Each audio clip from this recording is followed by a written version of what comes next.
Welcome back, welcome back. Before I get into this lesson, I want to talk about something, but it kind of slipped in my mind.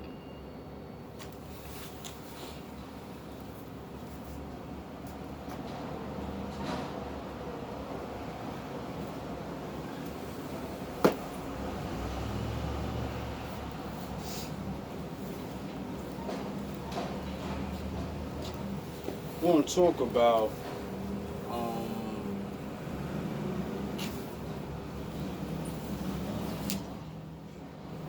sex. And I realized, because I've been talking about the sexual alchemy thing, we all know there's levels. There's sex, there's love, there's okay sex, there's good sex, there's satisfying sex, and then there's the amazing, blazing people that make everybody fall in love and shit. And, like, I myself, I don't think I have the amazing, blazing sex. Maybe not. I don't know, because I have experience. So I know with experience comes, you're gonna be better than people without experience. But there are men that have a lot more experience than me, and I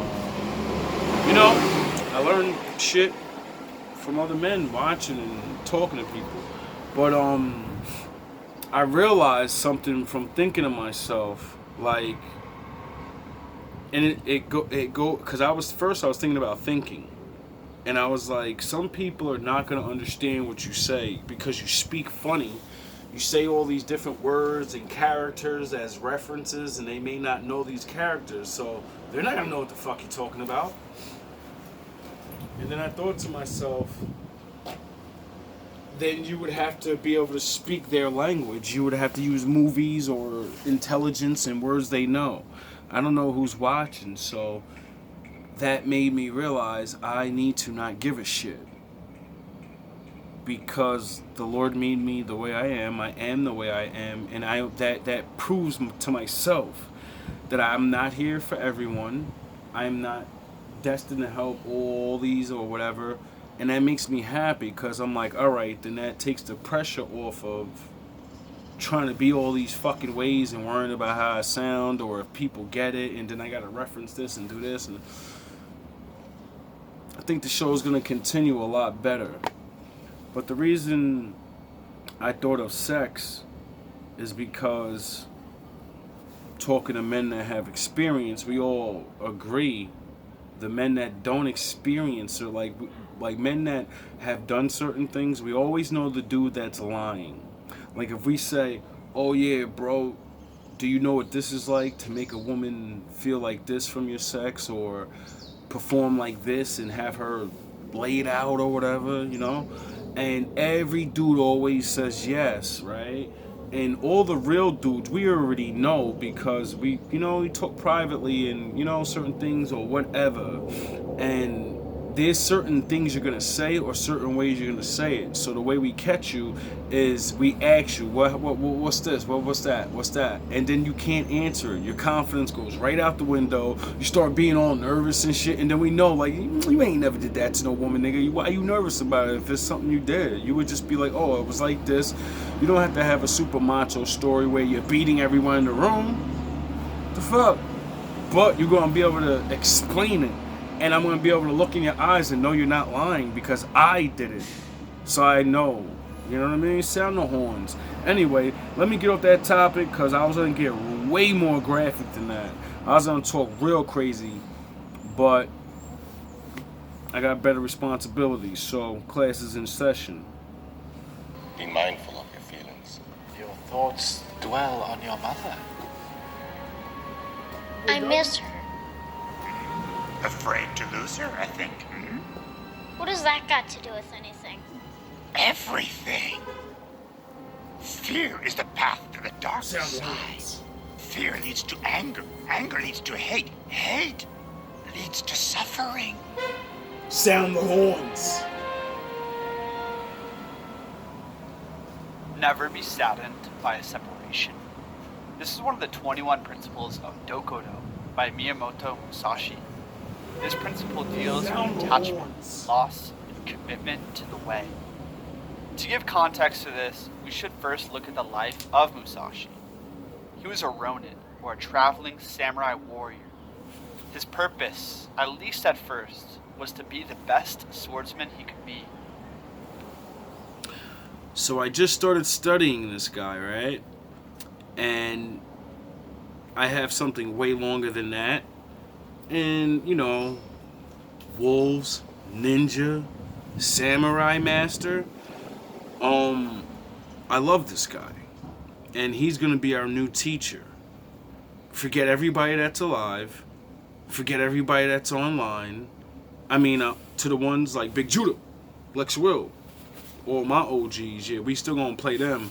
But now I'm gonna jump off of the anybody talking about honor, and I'm gonna show you motherfuckers that this shit goes way, way, way, way back, and then I'm gonna prove that the Bible's within you.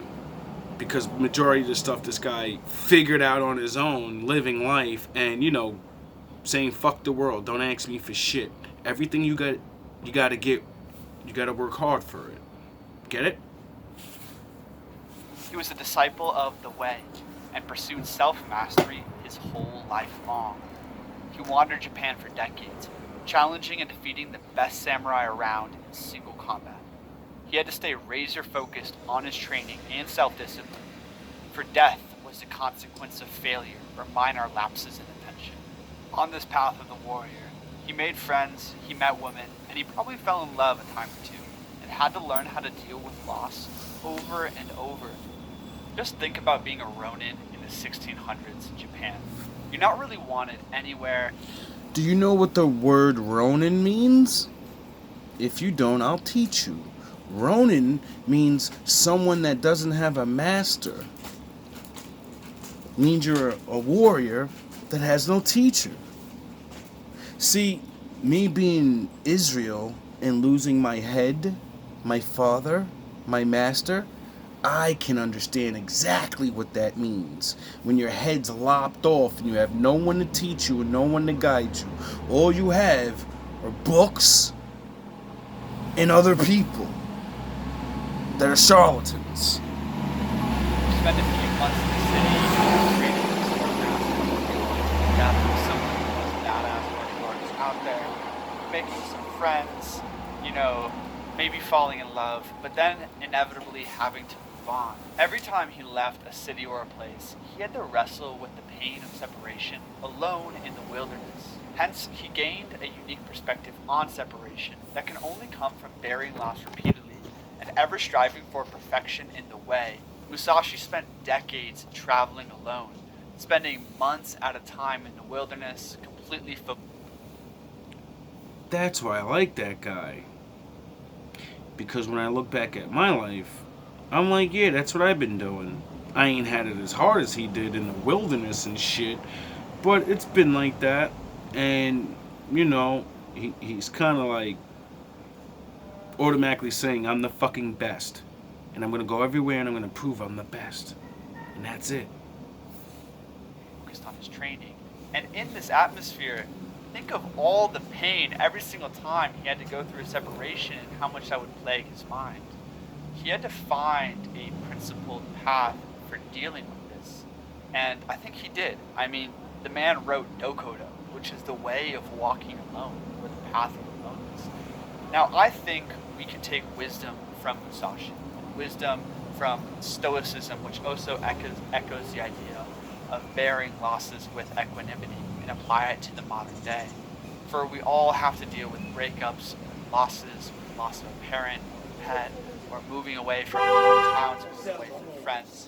And all of that can either hinder our path or invigorate our path. So let's dive into it. Musashi was a Zen Buddhist, or at least heavily influenced by Buddhist ideas. Detachment is a major theme in Buddhism and many other philosophies, and is regarded as the root of suffering. Musashi probably realized through repeated separations that attachment to places or people disturbed his mind and obstructed his training and path. It brought him away from excellence. fear of separation and separations themselves led to unnecessary suffering again and again until he committed to the principle of detachment. As a traveling warrior, he had ample opportunity to practice detachment, and he did it over and over until he learned to view all separations as an opportunity for something new. Attachment makes you vulnerable to weakness, fear, and mediocrity. When you are attached to something or someone, you become fearful of losing them, and you try to control what is not in your control and hold on, and this creates anxiety and distraction. Sure, so many of us can relate to this. The fear of loss can be paralyzing. It's why Tyler Durden says in Fight Club, What makes a man start fucking his relationship up, or a woman? Because they think they're gonna lose them to another man or woman. So they start acting different. The other person may not be doing it yet. They're just, not getting along with you. They want to spend time away from you because they're always around you. There's nothing new to talk about.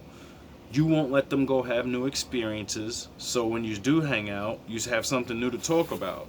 So now you do your fear because you know it's coming, but you don't know why. It's sound the horns. You don't know why it's coming. You don't know you're the reason your relationship's about to end because you won't fucking stop and you won't let the person be free, man or woman. So you can have new experiences and something to talk about. Being with the same person and you both always together, you already know what happened that day. You need to do new things and then come home like, hey, babe, look what I seen something new. Did you hear about this? I met this person and they told me something about a great movie or This is what's wrong with relationships. Everybody thinks you own the person. You don't own anybody. Your wife's allowed to leave you. Your fucking boyfriend's allowed to leave you. If you get bored or whatever, so fucking what, bro? Everybody just stays with each other and be miserable. Get the fuck out of here. what you own ends up owning Rather you. be alone. Many people stay in toxic relationships or fail to go live their lives because they're attached to something or someone that is comfortable. They're scared of loss and overly affected by separations. Breakups are hard. Separation sucks. But if fear of loss rules your life, you'll never truly live. The key is to find enough courage and warrior spirit to say yes to life if change comes, and bear your losses with dignity. I think Seneca and Musashi would well agree on this principle, for it is a reflection of the Stoic ideal. The Stoic ideal is a man who lives in accordance with nature, his own nature, and is self-content in both war and peace, viewing mankind from a higher level and the gods from their own. Seneca goes on to further state in Letters from a Stoic that the wise man does not desire to lose friends, but if he does lose a friend, he bears the loss with equanimity. Like all ideals, the Stoic ideal is a guiding light, but not always within reach. Losses and separations hurt. There is no denying it. When you lose what you love or what you are attached to, the mind can descend into its own personal hell. Anyone who's experienced or is experiencing heartbreak knows what I mean. What if you and I fall short of this Stoic ideal and feel terribly grieved by a loss? I think grief is natural, and we shouldn't suppress it. It's there for a reason. Let it run its course, but also don't dwell in it any longer than necessary. Grief is there to open your eyes and heart and acquaint you with the transience of reality. But loss shouldn't crush you. On the other hand, it should light you on fire. Instead of swirling in lack and longing, use the pain to sharpen your spirit. Use separation as an opportunity to reinvent yourself and reinvigorate your training. I remember going through a breakup high in the mountains and feeling so much anxiety and grief and despair that I was unable to focus really on anything else. It zapped all the peace and joy of being high in the mountains in the winter and made it really difficult to focus on my training and on my work. Each day I was presented with the option, do I dwell in what was? He wanted to perform mental alchemy and spiritual alchemy together to birth a new idea, but he's beefing with his chick. And if she would have understood chill out. I'm trying to fucking make our life better. I understand I can't say it that way. I understand I'm asking you to do things when you don't want to, but I need to ease up. I need to, whatever it is this man was asking. Everybody's not being an asshole. Or do I use it as fuel to move forward into a new life? Only when you lose everything are you free to do anything, Tyler Durden said. Now, I'm not saying to leave everyone in your life behind and purge all attachments and become a priest. But if separation does come to you, bear it well, like a warrior. It's all training. It's all there for you. In separation, the key point to know is this. The mind is lying, and feelings are visitors. Those negative thoughts and longings are no different from a drug addict's craving for the dope. Treat them as a challenge. In separation, treat all ill feelings as a passing addiction you must weather as you fully commit to the way. Bear the loss well, for this too shall pass. Don't get too caught up in the past, but rather let separation renew your spirit as you turn your eyes to the next horizon. Thanks for watching Wisdom Warriors. I'm Christian. If you want to get more content, And so we're done with you, buddy.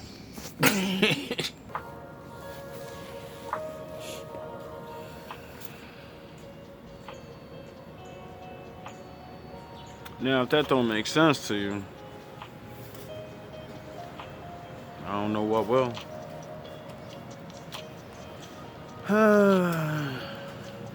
It's really time to grow up.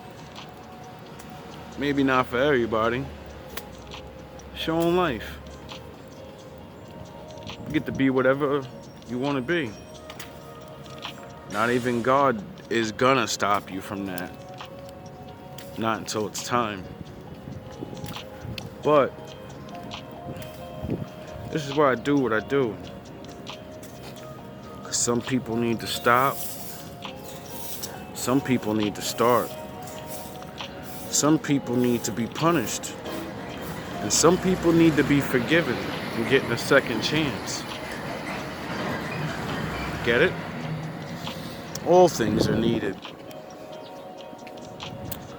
But all things are earned. Especially the punishments. That's why God got to step in every now and again, because people can lie and hide and cheat, and they, you know. It's one of the things that made me believe God was real in the first place. Well, among others. I said, yo, we live in a world where people can really do so much dirt and hide evidence and all these things. I said, if God isn't real, that means we're truly stuck down here with all of this. And no one knows the truth about anything. Because if I was a fucking guy from back in the day and God really isn't real and everything, I would just fucking burn everyone's history. I'd make sure no one knew who the fuck they were, and you can never have a foundation. You can never go back. Once your shit is gone, it's gone. Once I put you once I get rid of all the old dudes and raise all the little kids up, it's a wrap for your whole fucking generation. You're done. This is what the fuck has things that have happened in the world. You people look at the world in a very, very TV kid way.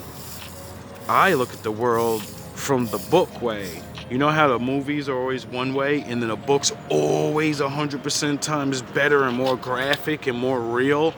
That's because you write all the fucking information in the book. You gotta shorten it down for the movie so you can fit everything in. You expect people to get, you know, the pictures, the words, because your picture's worth 1,000 words. So when you show one thing, you mean a whole lot. And, you know, some people expect us to be intelligent enough to understand these visual things. But we don't. Now we're all stuck fucking running around like chickens with our heads cut off, fighting each other over stupid ass positions we don't even like anyway. That's the sad part. It'd be so funny when I see these dudes at work now, the tactics they use. It's so pathetic now. I look back at myself like, why were you even getting mad before? And I forgot. Because we was going to war with these niggas, and you had to plan, plot, antagonize, and, you know, make them do what they're doing now. So you can have peace. I remember I used to get mad when I seen them on my route and stuff. Now I just be like, oh yeah, I forgot. You're gonna clean that little bit. You're gonna pretend like you're doing anything else. And then you're gonna go remove garbage bag for me. You may not do a lot, but at least you'll do a little for me. You know? It's help either way. And then I always look up the block and where they gotta actually work. And there's fucking leaves everywhere. I'm like, yo, bro, you dudes are just... Anyway, back to my audience. You only get one shot at life.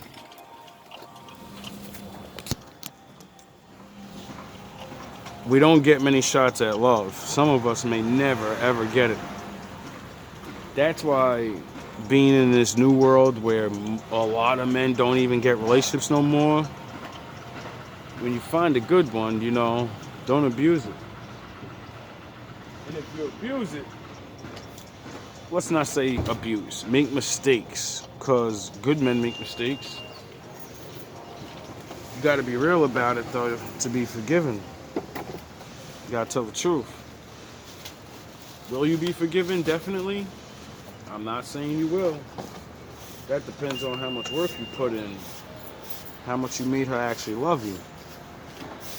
Because, you know I made mistakes and told the truth and got forgiven. Sound the horns.